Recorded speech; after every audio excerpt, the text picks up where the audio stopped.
Nous sommes natifs d'un village qui s'appelle Boujlil en Algérie, dans la Kabylie, en Kabylie. Nous vous disons que nous aimons même la poussière de ce village. La poussière d'été, quand il fait 45 degrés, 50 degrés, avec un léger vent comme ça. Nous aimons même la poussière. Que dire de ces hommes et femmes?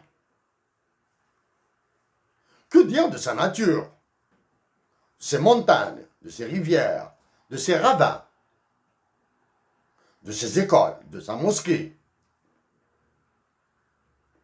Que dire de cet ensemble? Oui. L'Algérie, nous sommes aussi. Nous aimons aussi un autre village. Ouagnoun, dans la partie opposée de notre Kabylie. Nous l'aimons beaucoup. Un charme exquis. Un charme très exquis. Des hommes réputés.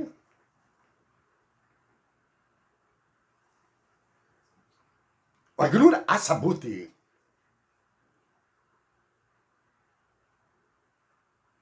Donc nous l'aimons aussi. Entre notre amour pour Boujlil et notre amour pour Ouagnoun, il y a des différences, bien sûr. Des différences de destinataires. Mais c'est un amour que nous avons pour toute l'Algérie. Nous avons des regrets. Un seul regret en Algérie. Nous n'avons jamais visité le sud, l'extrême sud. Même si nous ne l'avions jamais visité. Dans tous nos travaux, depuis 2013, le sud algérien, le Hogar, est central. Dans les ouvrages que nous avons publiés,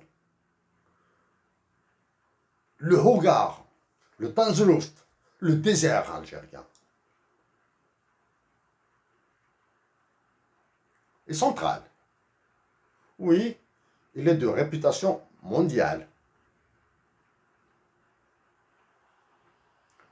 Donc, en disant cet amour-là, cet amour, ce n'est pas pour le folklore du romantisme, du nostalgisme. Nous le disons pour vous dire que même si nous allons parler économie et droit international maintenant, après, du moins après, nous sommes imprégnés par les valeurs de partage, de solidarité que nous avons vécues. Oui, nous avons l'esprit de la ruralité, de la paysannerie en nous. Nous l'avons. Bien sûr, c'est cet esprit de la paysannerie et de la ruralité que nous allons mettre dans des concepts internationaux, essentiellement américains, voilà, ou anglais, de par nos études à l'Université de Montréal. Parce que ce sont les mêmes. Parce qu'ils se ressemblent. Aux autorités maliennes, nigériennes et aux nations. Fin 2012, début 2013,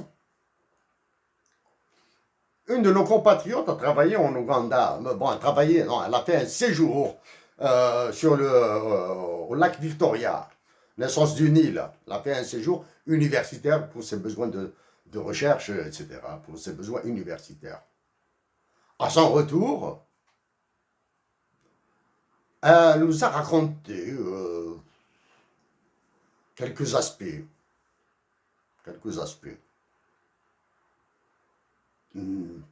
N'étant pas vraiment très intéressé par le sujet, à l'époque bien sûr, parce que nous étions intéressés plus par sa présence.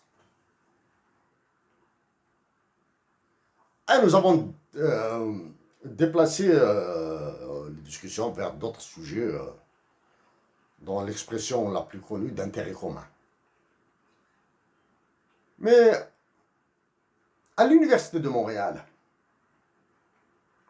des compatriotes d'Afrique, Cameroun, Côte d'Ivoire, Mali, Niger,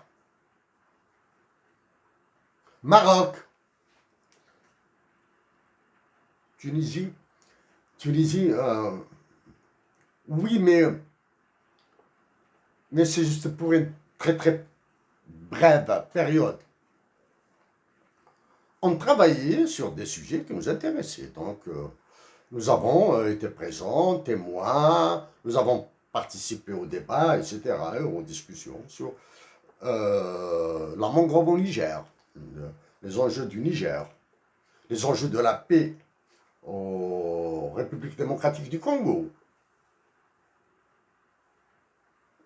le plan vert adopté par le Maroc, qu'ils ont acquis auprès de l'État mexicain. C'est el plan verde. C'est el plan verde. Hein? C'est le plan vert de Mexico qui est appliqué au Maroc. À Tanger ou Casablanca, mais normalement c'est Tanger. C'est-à-dire le plan vert devait s'intégrer dans les investissements étrangers au Maroc.